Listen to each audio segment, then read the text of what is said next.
Fractions. Let's look now at expressing these figures in terms of fractions.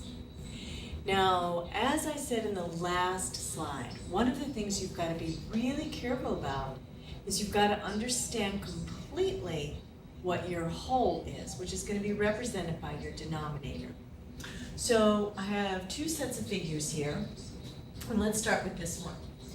There are a total of 9 circles here, and you may have a question similar to this in your homework that would ask you to represent the shaded part of the figures as a fraction.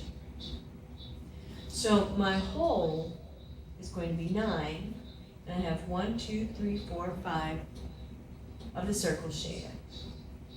So that would be represented by 5 over 9. 5/9 of the circles are shaded. Now, let's look at this set of figures here, which is a little bit more complicated. Not only do I have 4 circles, but the circles themselves are divided up into 3 parts. So, as always, when we're looking at fractions, the key is to figure out what is our whole.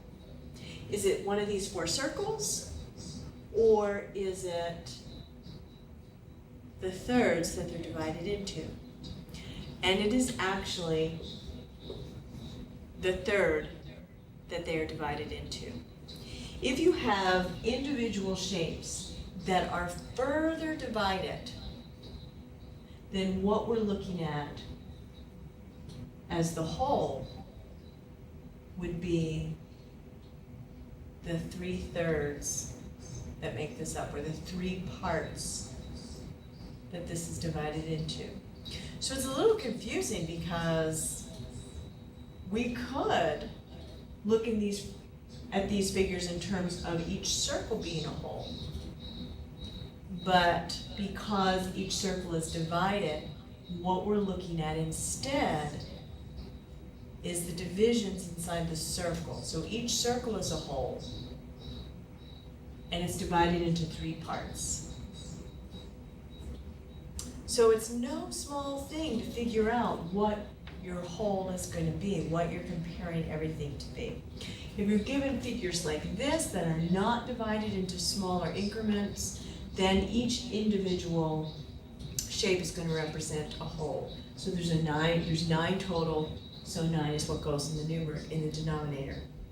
Over here, we have 4 circles, but we're looking at the divisions that each circle is divided into. Each circle is divided into thirds. So that is going to be our whole. And our whole is actually part of something else. But we've seen that that can happen. Just depends what you're comparing. So what we want to do is we want to count how many thirds do we have that are shaded.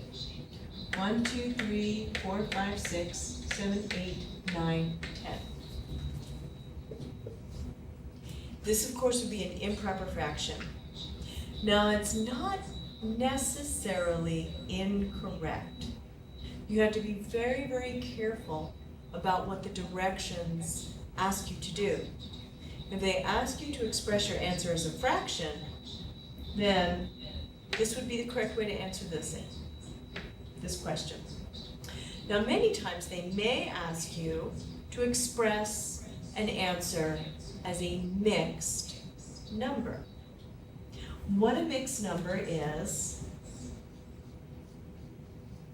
it's just a different way to express an improper fraction.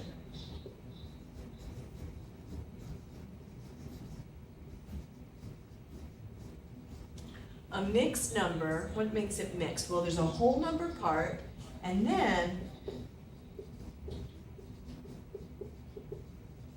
there's a fraction part. Now the key here is this fraction must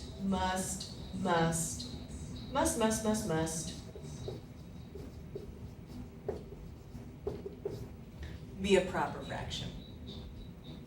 So you have an improper fraction that can't be simplified to a whole number, which are the examples that we looked at earlier. this can be expressed as a whole number and a fraction. We can use these figures to figure that out. No pun intended. So each circle is divided into 3 parts. This has 3 shaded. 3 over 3 would be 1. So this would be 1. 3 over 3, this would be another 1. 3 over 3, that would be another 1. And this just has 1 out of the 3 shaded. So if I were to add these up together, I would get my mixed number, which would be 3 and 1/3. So to begin with, we're just going to ask you to apply your understanding of fractions to some figures, and then we'll look later at a mathematical way to convert between mixed numbers and improper fractions. Okay, now let's look at fractions with 0. And we're going to remember our rules for division.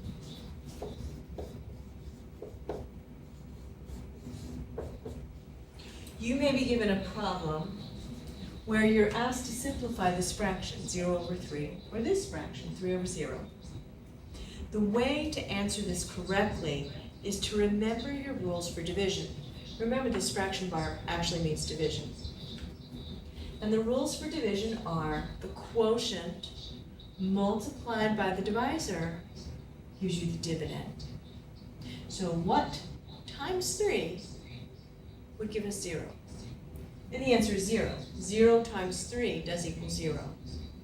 So 0 is allowed to be in the numerator as long as there's some other number in the denominator that's not 0.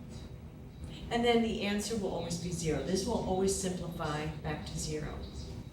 Now if we look at our second example, what quotient times this divisor of 0 will give us a dividend of 3? In other words, what number times 0 is equal to 3? And there is no answer. This is undefined.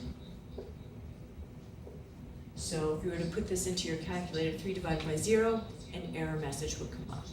So this is a review of some division concepts we've already looked at.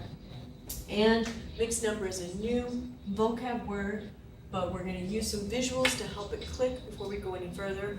And whenever you're looking at fractions, remember, it is so important to understand what your denominator is.